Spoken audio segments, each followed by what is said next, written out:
Among these seemingly modest crops, a journey into the senses begins. Hovering beneath their colored leaves, these grapes are about to be transformed into a winemaker's pride, a connoisseur's inspiration, and a consumer's delight.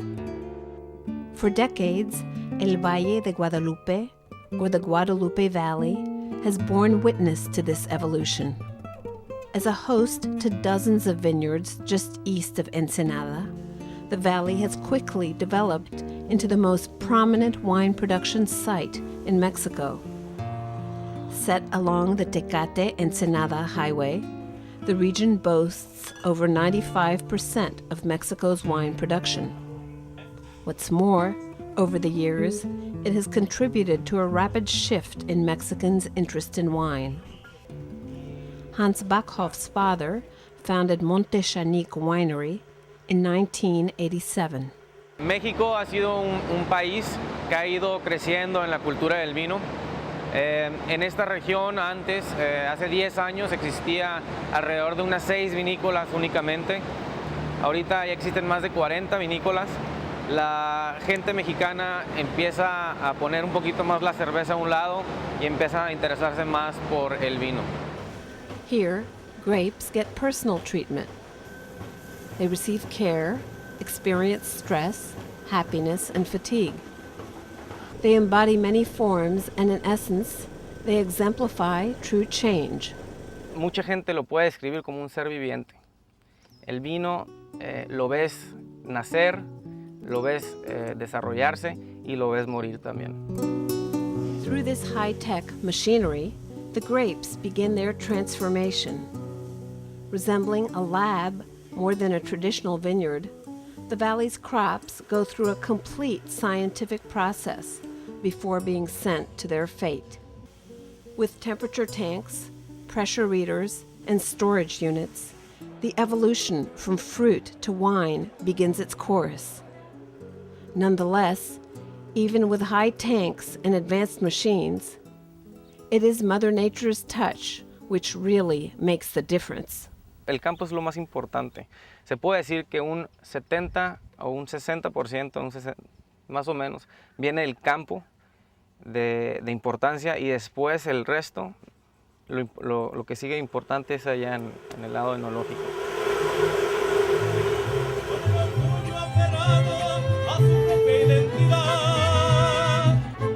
For over 70 years, people from all over the world have traveled along winding roads, rocky paths, and steep hills to take part in this celebration known as the Vendimia.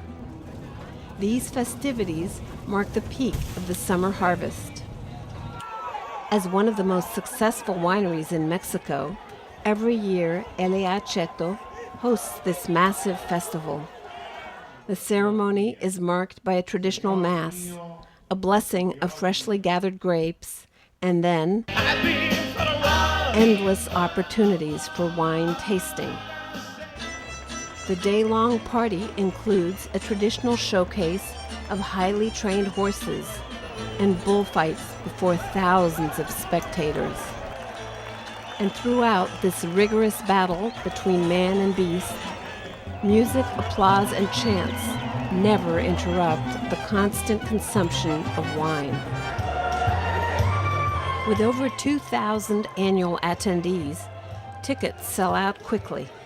Me gusta venir porque soy un consumidor de vino número uno, ¿sí?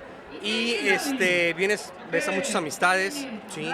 El ambiente es increíble, ¿sí? La personalidad de todos, o sea, es algo increíble. And every year, more and more Americans head south of the border to get a taste of Mexican hospitality and fine wine.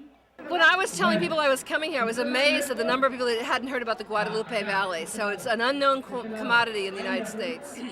So how do these Mexican wines compare to their international counterparts? Wine is always wine. I mean, people drink it in joy and happiness. So I guess there's not much of a difference. The soil from the region plays an important part in this.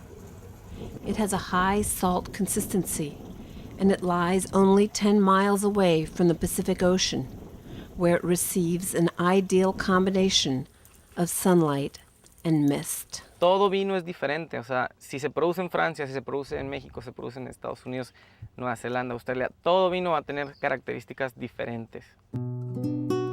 Es un arte, el vino es todo un arte, es un arte muy complejo que no te lo puedo describir así a simple expresión. Although to the naked eye they are simply grapes, to the hands that pick them and the minds that transform them, they represent a passion, a live art form that grows with the purpose of being savored, from soil to bottle, and from a glass to lips of wine lovers all over the world.